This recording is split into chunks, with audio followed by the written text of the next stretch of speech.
Boys and girls, this is the Undisputed Era. Adam Cole, Kyle O'Reilly, Roderick Strong, and you're listening to Going In Raw, baby. This is Shayna Baszler, and you're watching Going In Raw. This is the knockout artist, Cassius Ohno, and you're Going In Raw. Hey, friendo, Steve here. And Larson. And welcome back to Going In Raw, the only pro wrestling podcast you need to be listening to right here. Whoa, it started again, Larson. Oh, no. Oh, it's on a loop. Double the Undisputed Era. When are we going to get out of this Undisputed Era thing? Hold on a second. Let me take off the loop. No more loop. Oh, it started again, though. Oh, no, it already started again. Anyway. Oh, wow. Yeah, this is Going In Raw, the only pro wrestling podcast you need to be listening to right here, youtube.com/Steven Larson. And available wherever podcasts can be found. Be sure to hit that subscribe button. A little notify bell next to it. Make sure you always get your new Going In Raw notifications. We're also available on the Patreon at patreon.com/Steven Larson. We have a variety of reward tiers over there, Larson. We do. And start at $5, man. $5, you get 5 bonus episodes every single week. Although we totally forgot to do an Ask Steven Larson last week. I realized that on like Saturday afternoon. On Saturday afternoon, you're all chilling. You're like, oh my God, I totally forgot about that. Yeah. Oops. We'll get on that, though. We'll do that this week for sure. Maybe we'll do a beefy one this week. Could be. A bit more beef to it. More beef. You might not have gotten an Ask Steven Larson last week, but you did get over on the Friendoville channel, youtube.com/Friendoville. Yeah. An Impossible Whopper review. I mean, everybody was able to check it out. Oh, wait, you got some beef for me? What's up? You got some plant-based beef for me? Yeah, people were giving me crap about my driving skills based on that video. Was it multiple people? I thought it was just Cody. In that particular chat, but there was also a comment left about how that was a legal U-turn. No, it wasn't a legal U-turn. You don't see the stoplight right there. I had a green arrow to make that U-turn. It was perfectly legal. How is it people were able to try to ascertain if it was illegal? There's zero visibility. Like they do not. They just see me doing a U-turn. Yeah, they don't know the circumstances whatsoever. What do they think the I don't know. illegal U-turn would be? What kind of driver do they think I am? Well, in their defense, we don't really see a lot of videos of you driving. You could be a terrible driver, but not. I don't think you are. You're a bit. I don't know. You tailgate a little bit too much for my purposes, but I never complain if you're driving because you're a better driver than Hilton. Hilton's reckless. Hilton, how you're supposed to be. I've in my entire life, I've caused one accident. Ooh. That was in 1995. Oh wow, yeah. Yeesh. Well, you learned your lesson, so you haven't caused any accidents. I have not been at fault for an accident in 24 years. You know, my favorite driving experience with you ever is when you went Dukes of Hazzard on us. Yeah, that was great. That was fun. We had to we're about to miss an exit. Yeah. And then you're like, oh crap, we're about to miss this exit. And you went, yeah. And then you didn't realize there was a big drop off there. Boom. Yeah. That was awesome. Totally safe though. It was great. Yeah, you didn't cause any accidents. No, I made sure there was no other cars around. It was totally safe. We do have a new patron, Paul E. Dangerously Guy, Tom Robeson. Thanks so much, Tom Robeson. Yes. So yeah. No, that was a blast. It was like, yeah. Exactly. But you did not have the Confederate flag on top of your car. That's Thank God never for going to happen. Hey-oh. Never going to happen. Very offensive. Anyways, so yeah, good stuff. Let's talk about this, man. Oh, hold on. We got a new member, Mr. Wrestles. Oh, Mr. Welcome, Wrestles is here? Mr. Wrestles. Awesome. Very cool. I'm going to get to this. This is what we're going to talk about in our bonus episode today. All right. I spent last night, I designed 3 custom Nikes.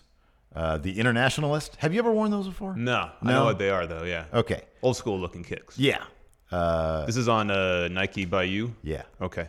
And then... To use your gift card, correct? A pair of Air Force Ones. All right. With some powder blue in them and University Red. I think they look great. Okay. But I want to get your opinion on them. All right. And then Jordan 1 mids.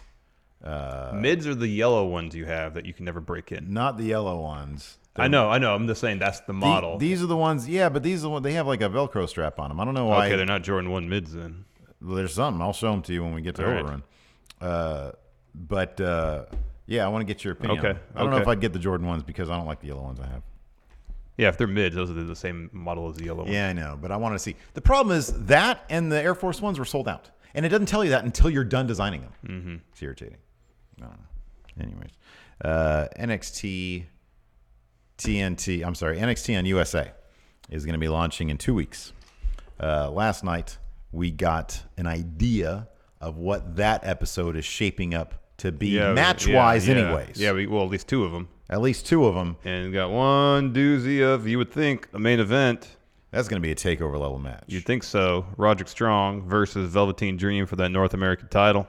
Sounds like the prophecy's coming true come September 18th. Possibly. Draped in gold. At this point, I'd be really surprised if it didn't happen. If they're using, which they seem to are, if they're utilizing Undisputed Era as keep talking. I gotta plug this in. Centerpiece of NXT on USA, which makes sense given their associations with Young Bucks. You know, Adam Cole not only was he a former member of Bullet Club, he also formed his own little mini faction with the Young Bucks called Super Click. It makes all the sense in the world to kind of use NXT's Bullet Club associate, former Bullet Club member Adam Cole, as top guy going up against the All Elite Wrestling guys. I would actually be really shocked if Roddy didn't win that belt. Yeah, me too. And then you're heading into War Games with guys with a faction that have all the titles. And it's got to be a winner take all match at War Games then. I guess so. You would think so.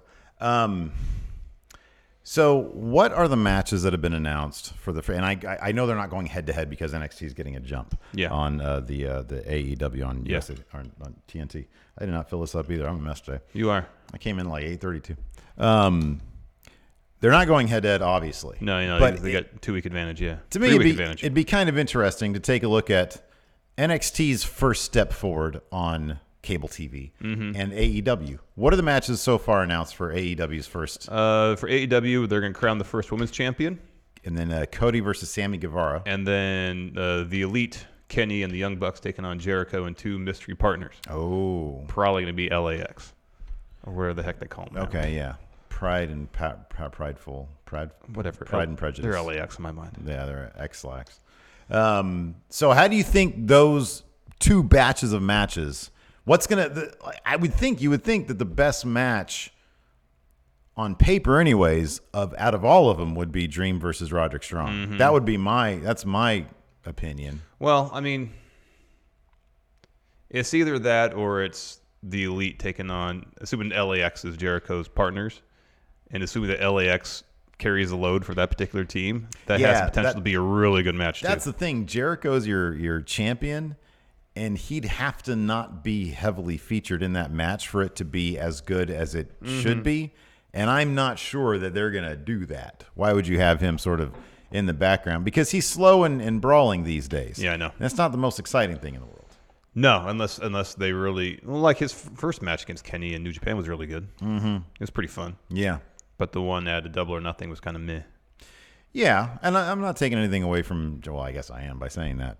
But he's a next level personality. Yeah. And his matches, he can put on compelling matches, but that's not the default. Yeah. You know. Yeah. And I mean those weaknesses might be covered up in a tag match, but I don't know. Depending, and then they also, like we mentioned, they also announced that #1 contender match with Io Shirai, Mia Yim, and Bianca Belair, which should be really good. But then you got Rhea Ripley hanging out somewhere too, because they ran the video package of her confronting Shayna. Yeah, that's right. You know, and kind of did an introductory thing with Rhea. So I don't know if her confronting Shayna was a situation where it's like, oh, here, I'll reintroduce myself to NXT Universe by confronting the champ. Now I'll take a couple steps back, build my way to become a title contender. Yeah. Yeah. Who knows? So I don't know, man. This first episode of NXT on USA, I wonder. I also kind of wonder if there's going to be many presentation changes, or if what we see is going to be like what we see now is what we're going to get. I hope what we see now is what we get. Yeah. I think because they're doing a lot more stuff backstage with kind of the DSLR type look they've been using on NXT UK for a while. Yeah. You know, more depth of field, a little more cinematic presentation. So I hope that remains. Yeah. I hope they don't try to gloss it up too much for USA. If they do, I mean, if they do anything, I'd want it to be more use of those more cinematic looks and feels. I think that'd be smart. As far as like what the in-ring product looked, I mean, it's great, and that crowd is going to be super hot for all that. So that's good. So yeah, just wanted to take a look at all that stuff. Let's see here. I don't have my notes up, Larson. Uh-oh. So you might have to jump into this. Okay, fair enough. So, kicking things off, we had a tag match on NXT, Breezango. They have new music. Yeah, what'd you think of that? It's heavy on police sirens. I kind of thought they were stepping away from the fashion police thing. That's a tough situation to be in. That's a really tough situation to be in because Breezango, they are so closely associated. It might be a process. I'm taking the long route there, but I think it's going to be a process. They've got the black green gear. They got the new bit more intense music. They got a bit more intense music. Their matches are obviously going to be NXT level as opposed to main roster level. And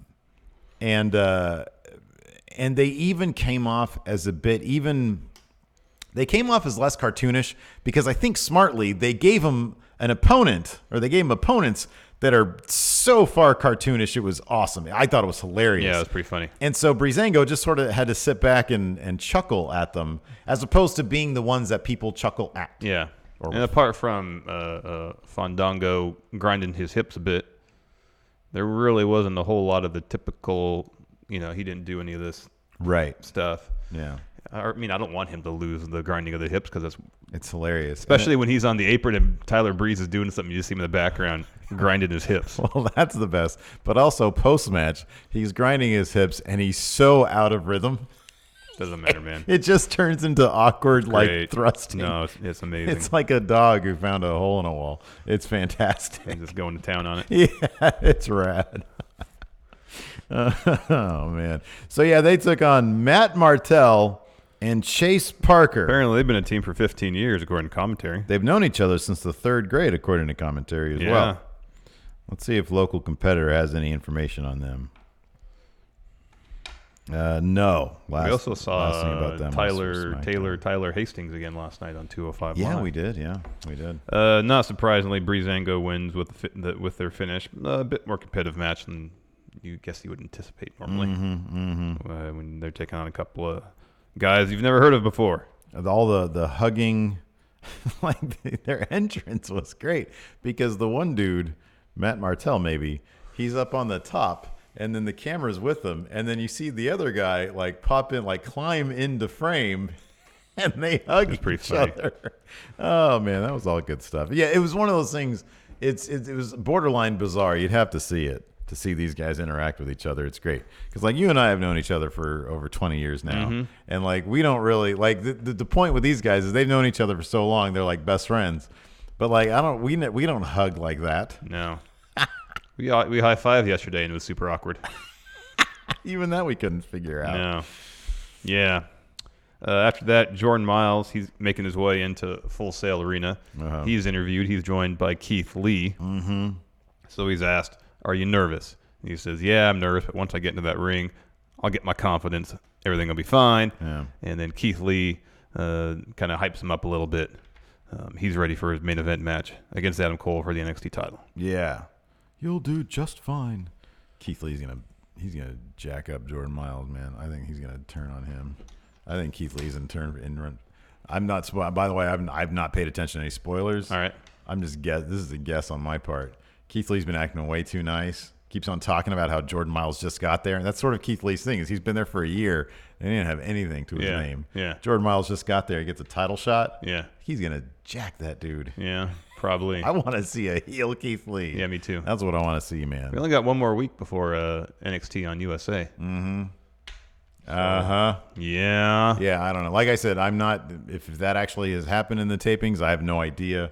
I'm just getting that vibe, man. Keith Lee, unsolicited Keith. Well, I guess it was originally solicited, but he comes up to him. He keeps on, and then there was a post-match interview where he comes back up to him. I've known you since 2008. And even then, I knew you were special. Oh, man. Totally turned on. He's going to destroy that guy. Yeah. After that, Io Shirai just beating the heck out of Candice LeRae in the parking lot with a kendo stick. That was pretty awesome. Nigel's on commentary. They're transitioning off the interview with Jordan Miles. It's like one of our transitions from Fun Wrestling.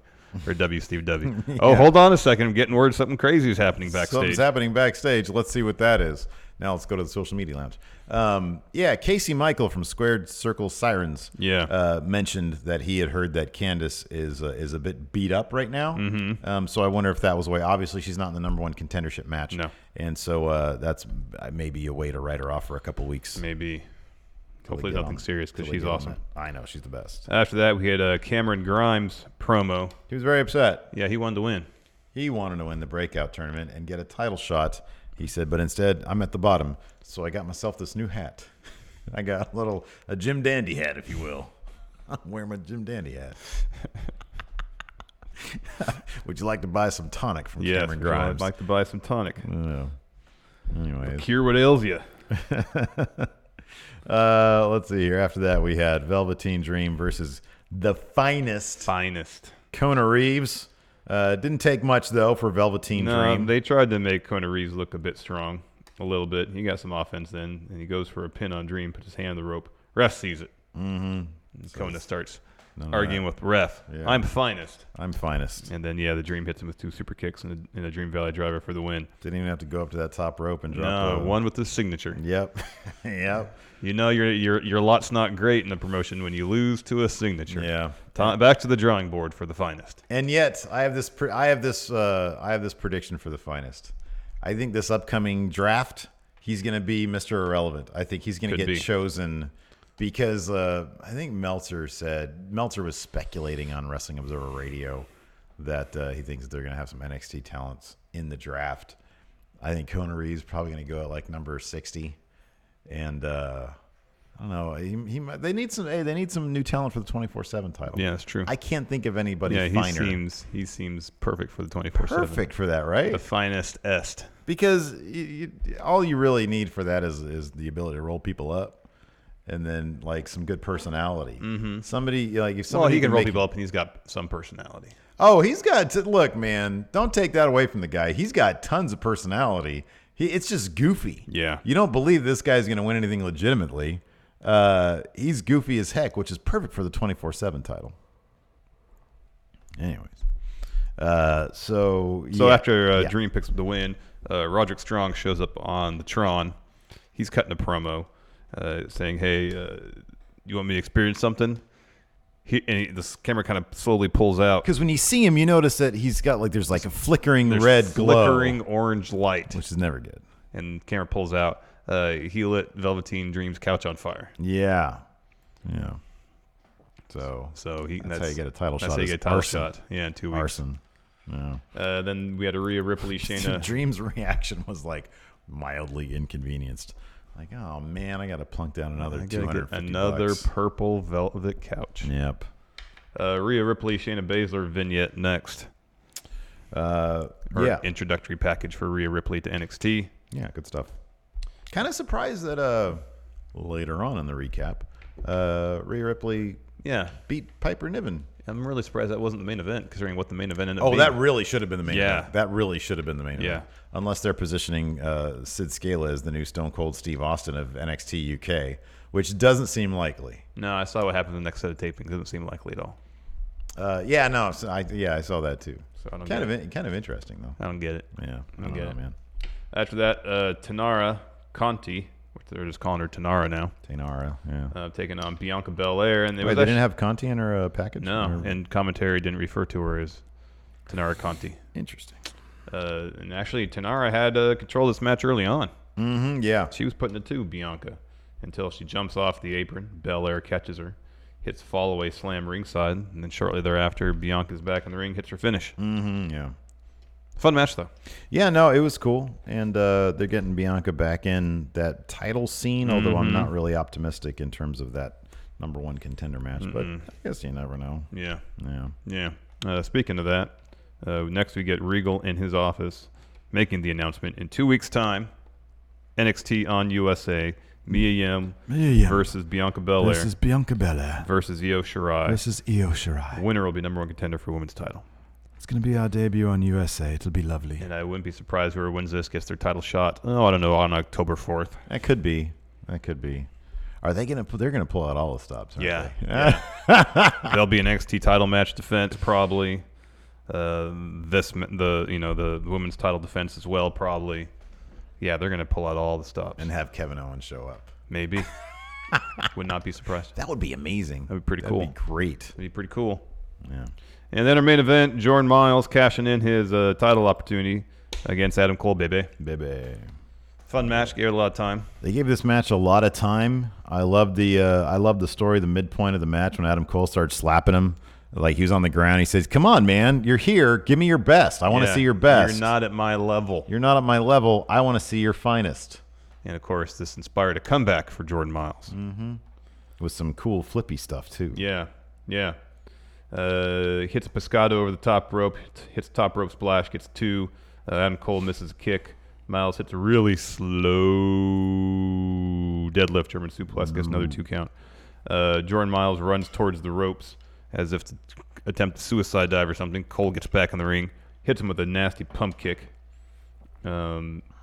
Miles gets the advantage again. He goes with the second rope. Cole kicks him off. Puts Miles in the figure 4. But Miles gets to the ropes. Miles goes for a splash. Eats another pump kick. Ushi-Goroshi. Adam Cole gets a 2. Yep. Miles eventually does hit a suicide dive. Gets Adam Cole back in the ring. Hits a frog splash. Not enough to put Adam Cole away, though. Jordan Miles goes for a 450. Adam Cole gets his knees up. He goes for a last shot. Misses. Miles responds with an O'Connor roll. Gets a 2 count. Cole kicks out. Hits 2 super kicks and a last shot for the win. Yep. Yeah, solid match. And then he leaves, and Jordan Miles is left in the ring to pontificate. Yeah. Perhaps. Yeah. Get some adoration from the crowd. And then, like I said, there was that the post-match interview on the .com where Keith Lee came in and said, "I am going to F you up royally." Oh, crap. I said that out loud. You will bask in my glory. You make him a bit more old Norman Bates. Yeah, I know what I mean too. I'm not trying to give him a quiver to his voice, but it just turned out that way. I'm not very good with impressions, as you know. No, man, you're great. No, it's not. I'm not great. NXT UK happened also. I thought it was a fun episode. All 36 minutes of it. It was actually only 36 minutes. Which, you know what? I appreciate they weren't trying to fatten it up with a bunch of stuff from TakeOver that we just saw. Yeah, man. Just give us a couple matches. Granted, they're in the wrong order. Yeah. A couple of backstage interview bits. That's all I really care about. I don't need full 2-minute, 3-minute recap packages, something I just saw 3 days ago. Yeah. I don't need it. I agree. I don't need it. Kicked off with Piper Niven versus Rhea Ripley. I agree completely. This actually should have been about 5 minutes longer and in the main event. Yeah. That's what it really should have been. But Totally regardless of that, it was a really cool match. I thought it was really good. Rhea Ripley was going after Piper's lower back. Yeah, that was the story. We saw not 1, but 2 Steiner recliners. Yeah, that's always fun. That first one was cool because Rhea puts Piper in the Steiner recliner and then transitions from that to that reverse cloverleaf she does. And then Piper escaped that, put Rhea in the heel hook. Later on, Rhea goes for another Steiner recliner, and then Piper picks her up and dumps her on her back. But in the end, yeah, Rhea wins with Riptide. Kind of surprising considering she showed up in NXT already. Yeah, man. Maybe they'll continue this feud over the next, month or so. Yeah. And after that, Rhea will be kind of teleported to NXT Prime full time. Yeah, it could be. Or maybe she's going to moonlight. Maybe she'll pull double duty. Maybe she'll do both. They seem to just sort of use people as they need them. Yeah. There doesn't seem to be a real, It's going to be, I won't say impossible, maybe somewhat harder to moonlight once NXT goes live every week. Oh, for sure. No, absolutely. I mean, granted, NXT UK only shoots once a month, but still. But I guess it's possible just not write them on NXT that week so they can go do the tapings and wherever in the UK and then come back. It would be super interesting to get a glimpse into, how are these decisions being, I'm sure it's just Triple H figuring out who he wants to see. I'm sure a lot of it is just testing out how they how they feel out when they're in a different promotion. Noam Dar was he's been in how many promotions at this point? So it's probably just a feeling out process, and they put people where they put people. Yeah. But it's so. I think what's interesting is that it's so many moving parts. Like the rosters are just there's so many people. Yeah, I know that that's why it would be interesting. There's a Venn diagram of NXT and NXT UK, and there's a select group that's right in the middle there that overlaps. You got British Strong Style probably, Rhea, probably Cassius Ohno still, and you got Jack Gallagher and Noam Dar who are on 205 Live too. Yeah, that's right. Yeah, and who knows? Maybe that's going to be folded in NXT. We don't know. Yeah, we don't know. We don't know any of that. They probably don't know either. I mean, people on 205 Live probably don't know. That's definitely true. But I imagine there's got to be some sort of plan for 205. I mean, we're less than a month away from, and then, well, we'll talk about that when we get to 205. But that opening at 205 might have clued us in as to what they're going to start doing. They did that once before, after something like that happened on SmackDown, though, where there was some beatdown or something huge happening, and they started the show with a little glimpse, the tail end of what happened to SmackDown. I don't remember the exact instance. Was that the one that we went to? Did they do that for that one? I don't think so, but it's happened before. Yeah, I think you're right about that. After the Ripley Piper Niven match, we got a Sid Scala interview. He informs us, the audience, that Jack Gallagher is not cleared to compete. He will not be in the main event. Cassius Ohno comes up and says, "Well, who's gonna be my opponent then?" Hey Sid, what do you call him this time? Hey Sid. Hey Sydney. Sydney, yes, you referred to him as Sydney. Hey Sydney, what's this I hear? You've got the wrestling genius in the main event with no opponent? Well, I'm going to go out to the ring right now. You better find me an opponent. And so Johnny Saint comes up. He wanders around the corner. It's like, oh, there's Sid. I'll just tell him something. Yeah. Whispers in his ear. Because he ain't trying to say no lines. Sid does this. He's like, really? And he goes, mm-hmm. So Sid goes running off, and then Radzy's there, and he's like, Mr. Saint, what was that all about? And he says, Cassius Ohno will have an opponent tonight. Yeah. Gets out that one line. This gets out of there quick like. We got a brief tag title recap, and then we cut to grizzled young veterans angrily roaming the backstage area, very upset. They each had a towel, and they each lost that towel, like a little tiny sweat towel. Yeah. They each, threw that towel away during the course of this. So they went to Johnny Saint's office. And they angrily rapped on his door. Then once he opened, they were pretty much pleading and begging with Johnny, I'm Mr. Saint. We need, please, sir, we need this rematch. Just 2-on-2, though. Did you see what happened out there? And then Johnny Saint says, I'll consider it. But then, like right afterwards, they just announced, the rematch is happening. Mm-hmm, yeah, he considered it pretty quick. Next week, I believe.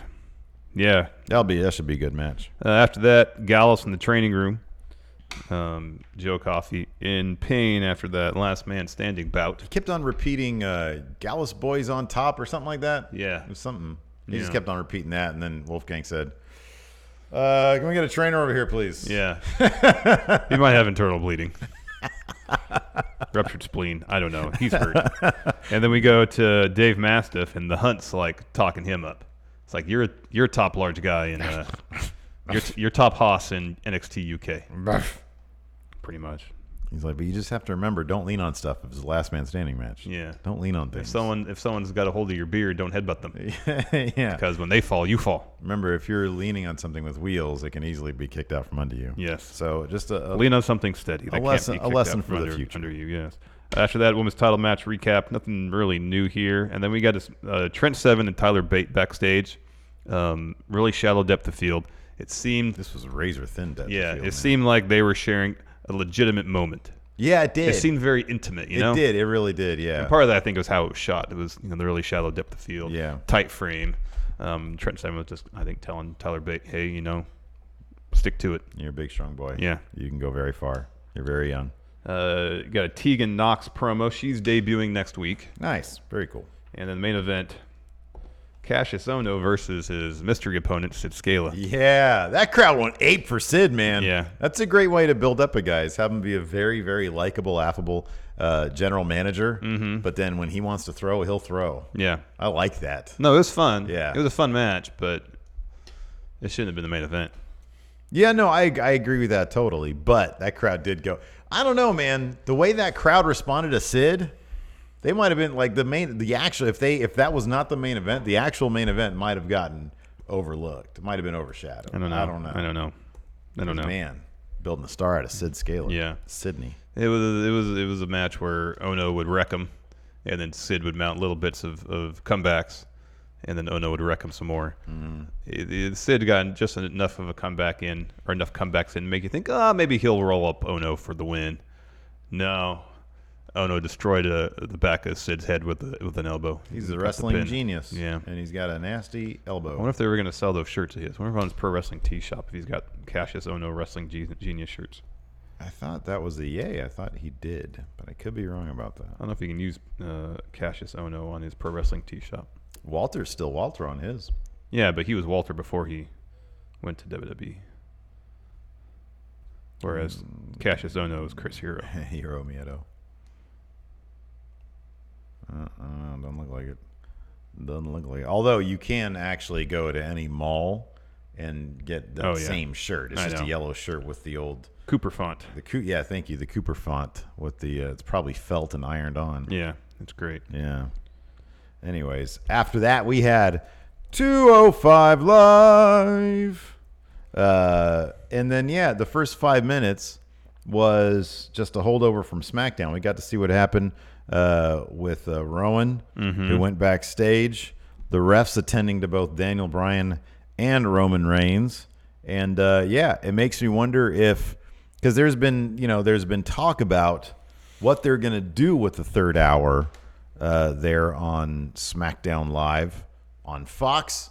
And it makes me wonder if they're going to get we're just going to get a third hour of SmackDown, but with, it could be the Fox Sports 1 situation where it's part maybe Talking Smack type show, part aftermath of SmackDown with maybe a couple matches thrown in. Yeah. Maybe. A couple of lower level matches thrown in. That'd be cool. I'd dig that. Like a studio show / some more wrestling action. That'd be cool. Maybe I'd check that out. I don't know. Maybe I wouldn't. Maybe CM Punk will do it. Yeah, that could be. I've heard that his agent proffered that. Yeah, we talked about that. Yeah. We did. That was actually an episode. It was. That's where I heard it from. We go backstage, and there's Drake Maverick talking to Humberto Carrillo and Lince Dorado. They're going to have a match tonight. And Lince says, I've been on 205 Live since the very beginning, and not once have I received a title opportunity. Nunca. And Drake goes, All right, well, let's up the stakes here for this match. Lince, if you beat Humberto Carrillo tonight, then you will be added to title match at Clash of Champions against Drew. Mm-hmm. And Lince's happy. And Humberto, I think he's supposed to look intense. He looks like he's trying not to laugh. Did you get that too?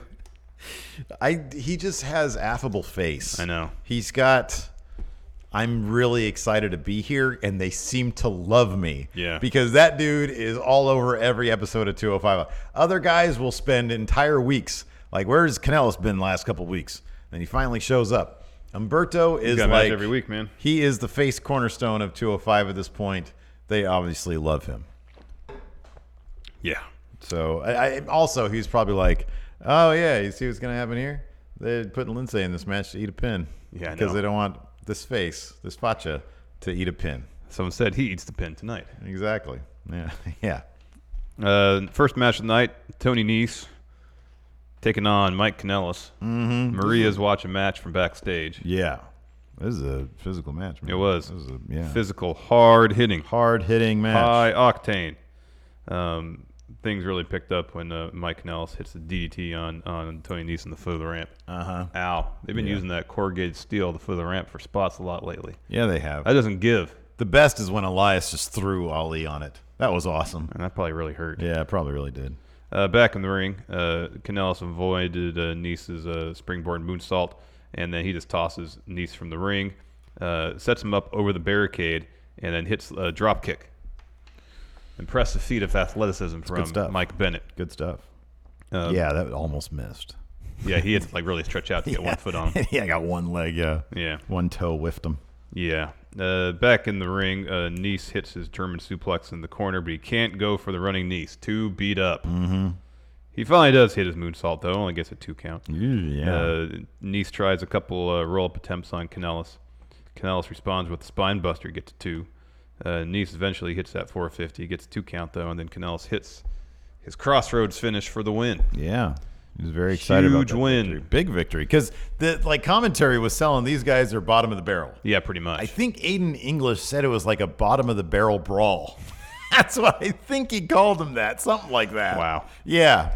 I'm like, wow. This is coming from Aiden English. Yeah. Interesting. Yeah, no. So that was good stuff. I know what it's like to be at the bottom of the barrel. You're looking at it now. I used to wrestle. I used to be a wrestler who would sing. Anyways, after that, I like this bit, Lindsay. Yeah. This was an extended dialogue scene between seemed Ari very Daivari. natural for it did. Lindsay. Yeah. Lindsay's really good. Yeah, he like is. he's really good when he's allowed to talk. So Lindsay's backstage warming up with some resistance bands. In walks Daivari, and he's all like, he's trying to take credit essentially for Lindsay getting that spot in the main event tonight. Yeah. And then Lindsay goes off on him, saying, "No, you're nothing but a leech. And after I win the match tonight, I'm going to go and apologize to Kalisto and Grand Metalik for all this trouble that's been brewing." And then you're going to see the biggest, best Lucha House party you've ever seen. Yeah. It That was really good. stuff. Yeah, it was really good. After that, we had something else that was awesome. The Singh brothers. They're inside the Bollywood actor studio, Larson, and they believe they have found some very important information in their studies on thespianism, and they learned that Brian Kendrick and Akira Tozawa should stay out of their business. That's apparently what you learn when you're in a Strasbourg class. I guess so. Perhaps. Some Meisner. Some Meisner, yeah. Then we get Akira Tozawa and Brian Kendrick in a tag match against Brandon Scott and Tyler Hastings, who was pulling double duty on those SmackDown tapings. Let me ask you something. If you decided to be an actor, would you be a method actor or a classical actor? Classically trained, where it's all just fake? I just do my own thing, man. What does that mean? Would you put yourself in the moment, or would you just read lines in a convincing fashion? Yeah. You do that? The second one or the first one? Yeah. All of it? Yeah. Wow. Both. It'd be a mixture, some sort of, wow, you're revolutionizing. Yeah, new method, right new theory. New theory. New theory. Are you making, wow. New theory. You just created a new acting school. You know what the mantra of it is? What is it? Just act. Just act, Just man. act. However you want to do it. Man. Where it makes you feel comfortable. You know, where it puts you in the moment. And you can do your lines, too. Hit your mark.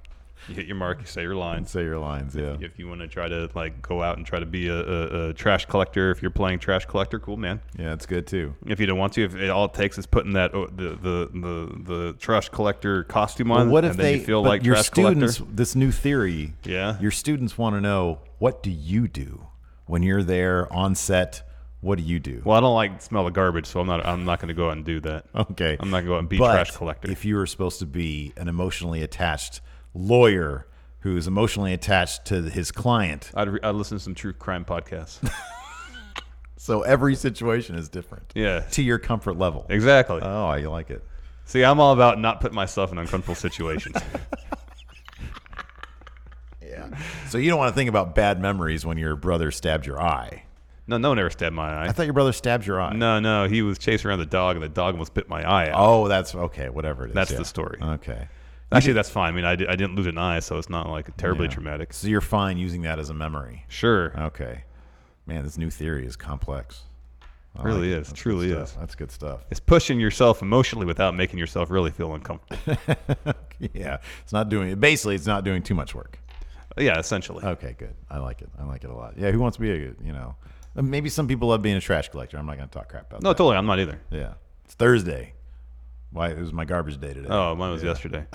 I totally appreciate absolutely, they're great. The garbage collectors who take the garbage to the dump. Get up You ever been to the early? dump? No. It's a nightmare. Really? Yes. Why did you go? When we were not moving out of a previous house, we had some stuff that we had to get rid of like ASAP. Oh wow. Because body, some arms, just some stuff that we thought. Like we were renting it, and a neighbor. We were renting it, and the person who owned it was selling it, and so we were going to leave behind like tiles they'd use in the kitchen and stuff like that. So the person who was buying it, maybe if they want to do some repairs to tiles, there's tiles there for them. Have at it. And then the person who came to look at the house, make sure everything was out, was like, no, everything has to be out. Oh wow. Every little thing. I'm like there's cans of paint here. They might want to paint the. He's like, nope, everything. Yeah. All right. So we called up someone to collect what we could, and the rest we took the dump. Oh, wow. And literally what it is that you toss stuff into a giant pit in the earth, and then when it gets to a certain spot, there's bulldozers that put dirt on top of it. Oh, wow. So you drive up to the point where you can toss stuff out of your car, and you look down, and there's trash under you that's barely covered up with dirt. That's terrible. And there's seagulls everywhere. God. It smells horrible. Oh. You realize right there how horribly human beings are treating our planet. Yeah, really gross, man. It's messed up.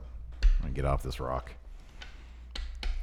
After that, we had an Akira Tozawa, Brian Kendrick versus Brandon Scott and Tyler Hastings match. Mm-hmm. Those last two guys are jobbers, so they lost this match. Oh, yeah. Yeah, Tozawa and Kendrick have a finish now. It's like a Insegiri flatliner combo. Mm-hmm. Afterwards, Brian Kendrick grabbed the mic and says he's asked and he has received tag match, himself and Tozawa taking on Gallagher and a partner of his choosing. Mm-hmm. Jack Gallagher is like he's in demand, man. He is. Well, he's a friggin' terrific wrestler. Yeah, he's good. Any of those top brands would be lucky to have him on their brand. Snatch him up, #1 in the draft, baby. Anyways, next. Oh, and this was great. O'Neal Lorcan's about to give an interview backstage. He sees Tony Nese having an existential crisis, having an absolute fit. Hold on 1 second. I want to address this. Jameson Copeland has a question here, but I want him to save it for our question section. All right. So he has a question about what our plans are for when SmackDown goes to Friday. Ask that again when we get to questions in a little bit here. Yeah. And we'll give you our best answer. So Tony Nese is having an absolute fit. Mm-hmm. And then Oni goes over to console him or something. Which is weird because Oni Lorcan should not be consoling anybody. Well, if he sees somebody having a fit, he should go and have a fit with them regardless of the reason. Well, I was going to say, he should go, maybe he's going over there. It's like, hey, come with me under my bench. We can have a talk.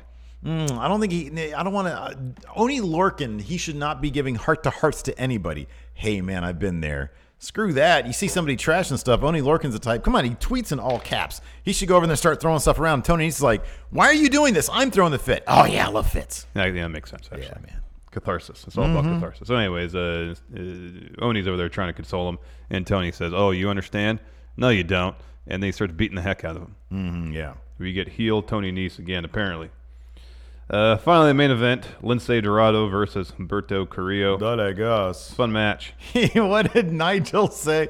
Because they have this running gag where Nigel is has a man crush on Angel Garza, and then Aiden has a man crush on Humberto. And so he comes out, and they're like, razzing Aiden a little bit because they're like, oh, Aiden, what's your deal? You see the dimples there? And then Nigel says, the humble, lowly-looking Humberto Carrillo. Homely. He called him homely. That's funny. That's great. That's funny. The homely Humberto Carrillo. That's funny. Oh, that's great. Nigel is so good. It was a fun match, though. It was fun. I always love when Lince does this. I think he's done this a couple times where he goes for a suicide dive and hits a tornado DDT off it. Man, that's great. Mm-hmm. Man, that's great. There's a spot that looked kind of nasty where Lince is doing for his springboard or his handspring stunner, the golden rewind. There's a couple counters, and then Lince hits the poison Rana, but it wasn't executed correctly, so it was like a rough landing. Yeah. Someone probably could have gotten hurt really easily. Yeah. There was a lot of trading of chops in this match, so I really like that. Mm-hmm. Both their chests look like hamburger. Yeah, that's always good. Which I love. So we get a flurry of chops from Lince. Carrillo avoids the last one. He does this thing where he kind of does like a pump handle situation with the hands between Lince's legs, but flings him up for a powerbomb. That was pretty cool. Yeah, that was neat. Lince hits a gut buster, shooting star press. For some reason, he was slow to make the cover. I don't know why he just didn't go over there and make the cover right away. Lack of urgency. Guess so. So Carrillo gets the opportunity to roll out of the ring. But in the end, Lince wins after a Hurricane Rana right into a roll-up. Yeah. He gets the win. Sneaky. Yeah. So he's walking up the ramp, celebrating a little bit. Drew Gulak comes out and just annihilates him. Yeah. Lays him out. Yeah. And then Carrillo starts to come to help out. And Tony Nese just sprints down the ramp and completely lays out Humberto Carrillo. That was good. And then Gulak's like, whoa, hold on a second. What are you doing here? And then Nese just gives him evil. It's like, oh, I'm evil, so I'm going to nod evilly to you. Yes. And then Drew nods back. So you're evil now, too. And they just destroy him. Nice that we're both evil now. That's good to know. Everything is evil. So, yeah. Anyways. Let's take some questions. I'll answer Jameson Copeland's first. I'm not even going to give him the opportunity to ask it again because I remembered what it is. So, Larson, what's our plan once SmackDown on Fox happens on Friday? I think we're just going to stay here and watch it Friday. We're going to stay here and watch it Friday, yeah. And get the recap up right afterwards. Yeah, I think, that's rather than come in Saturday morning. Yeah, I don't want to come in Saturday morning. I'm fine because we'll watch the East Coast feed from 5 to 7. Be out here by 8:30. Be out here by 8:30, yeah. So if you guys are chilling on a Friday night, we'll do it live. Yeah. You guys want to hang out with us, that's cool. Maybe we'll do, if we're going to watch it here, just stream our viewing experience. At least the first one. There's we'll do that. really no reason for us not to do that. Yeah. And then we'll see how it goes.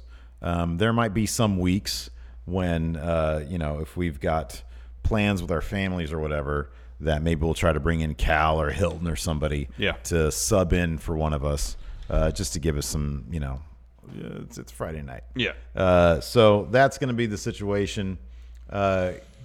Given, we haven't locked it down in terms of our plans, but I imagine because there will be an extra thing to review, we will probably, we talked about this a little bit, we'll probably end up killing the Friday news show. Yeah. Instead of doing that, obviously we're going to have, a full NXT show, a full AEW show. Raw and SmackDown. Count-Out's going to stay around.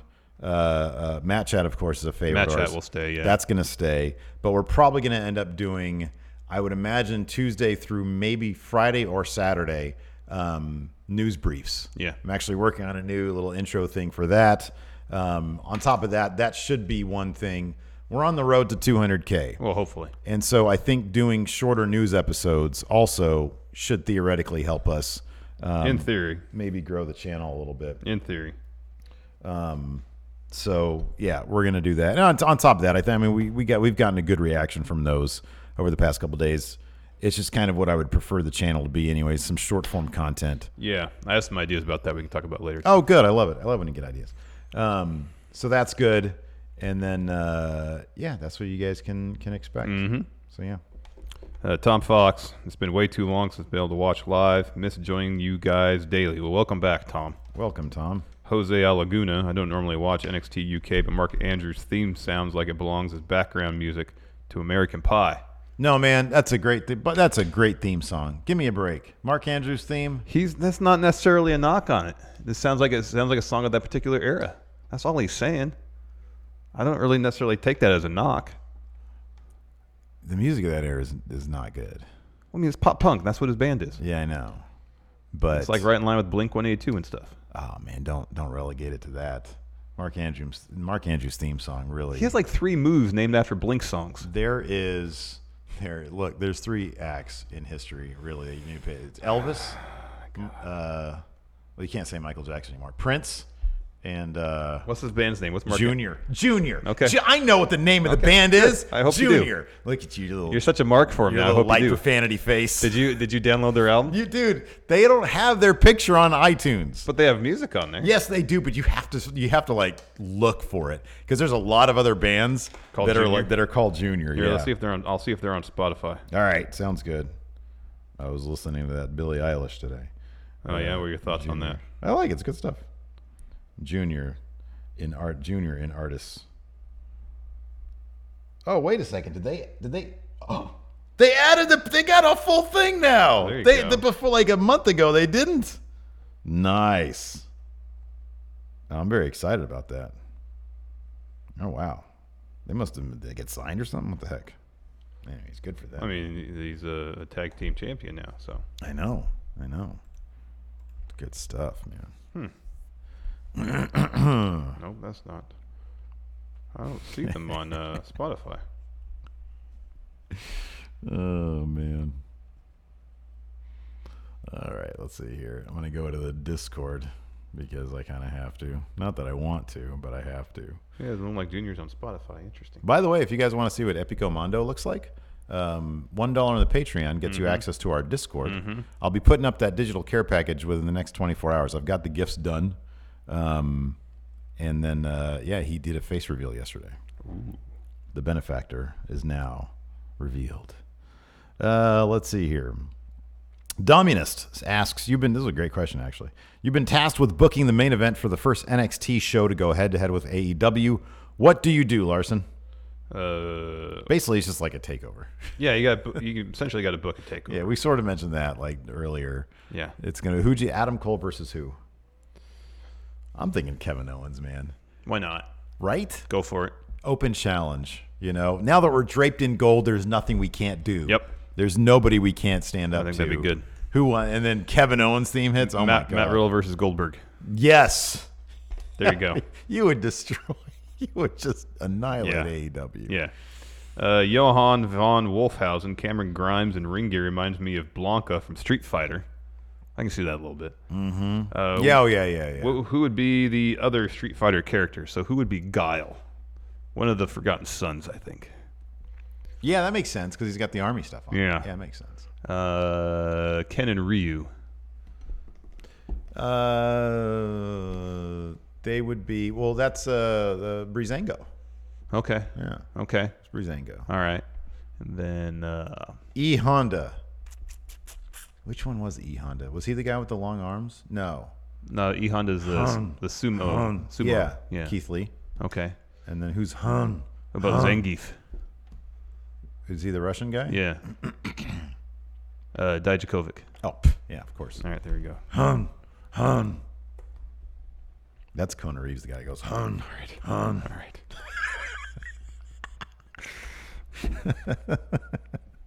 Let's see here. Oh, interesting. Butts says the Jobbers from the tag match had a match against the Revival a couple years ago in NXT. Oh. So they're brought in every couple of years. Whenever they're, yeah. Mm-hmm. Let's see here. Hafty, what is physically the difference between a clothesline, a clothesline from hell, and a lariat? So a clothesline, I think, is when your arm is just, technically it's supposed to be when it's just stiff this. But JBL clothesline from hell brought all the way forward. Yeah. So, I mean, that technically was a lariat. It's a lariat. It was a lariat. Because a lariat, you bring it forward. You bring it through, yeah.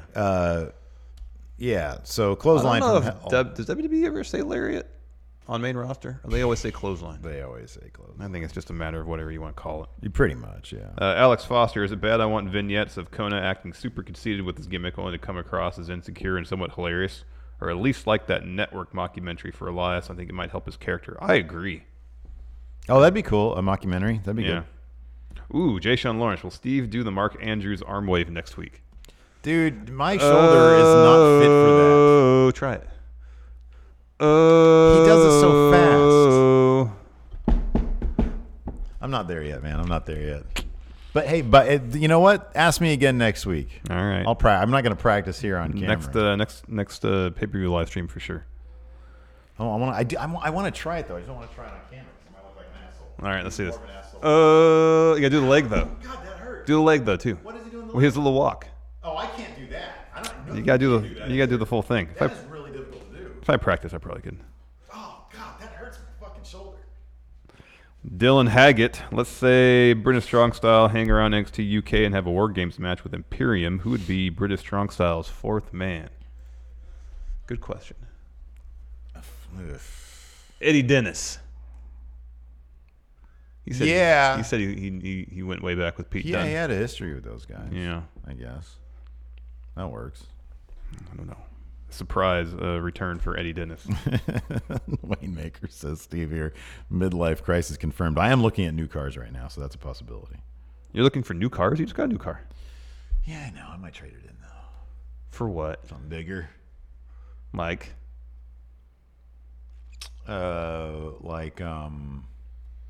Like an Escalade, maybe. A Hummer. I like a tank. No, you know what, man? I saw a video, like somebody's ring video on the news, captured like this really gnarly car accident. Yeah. And I was like, man, my car's kind of small. If Bama's in that thing and somebody hits it, I can't. Well, the size of the car isn't directly related to how safe it is. Oh, sure it is. Are you kidding me? I mean, you get a little smart car, then yeah, but I mean, my car. I'll put it this way: my car. I don't think I'd get a Trailblazer, but my car versus what I used to have, the Trailblazer. No, I understand that. Not even a question. I understand that. Yeah. But so I don't know. I was thinking like a Rogue, like what my wife has. All right. I was about to call Lacey my mom. What my wife has. Hey, mom. I mean, wife. Yeah. So I don't know. We'll see. Oh, there you go. Devil says donation goal to get Steve doing the full Mandrews entrance.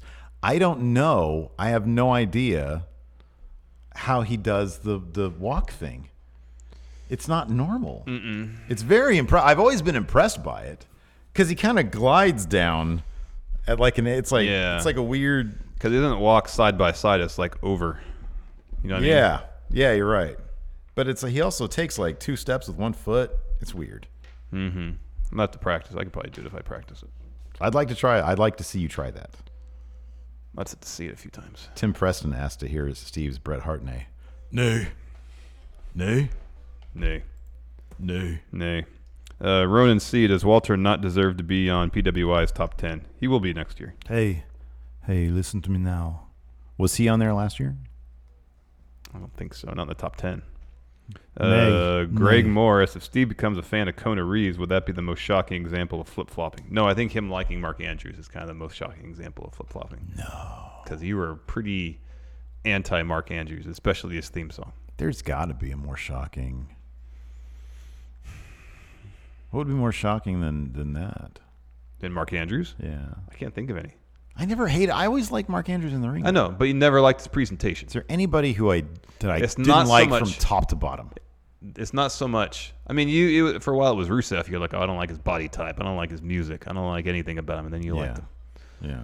But you were never as adamant about your dislike for anything Rusev as you were about Mark Andrews and his song and his little dance when he comes out. Yeah. What's the name of his song? I know nothing about his band. Is Junior. It Fall to Pieces? Yeah. That's great. Well, here, not too much of it because we're going to get a copyright strike. No, we're not going to get nothing. We're fine. Yeah, we are. They're not signing anything. Nobody's going to hear this. Still, they can, and plus, I'm talking. I'm talking during. The bots are not going to be able to pick it up. Oh my gosh, you'd be surprised how. Oh, you're gonna hurt. That's way off. You're not in the rhythm. What? You're not in the rhythm. I can't go as fast as I can't. It's not about fast. You're actually too fast. You do it then. I'm on rhythm at least. Instead of just waving my hand around randomly. You hear all sorts of pops going on. And this is my bad shoulder too. Oh man. Oh, Matt Taven. That would be the biggest shock. Probably would be. That'd be the biggest shock if I turn around on Matt Taven, because there is nothing appealing about him. Everything about him is terrible. Ricky Scurvy says this is embarrassing. Yeah, it totally is. Oh man. Oh man. Anyways.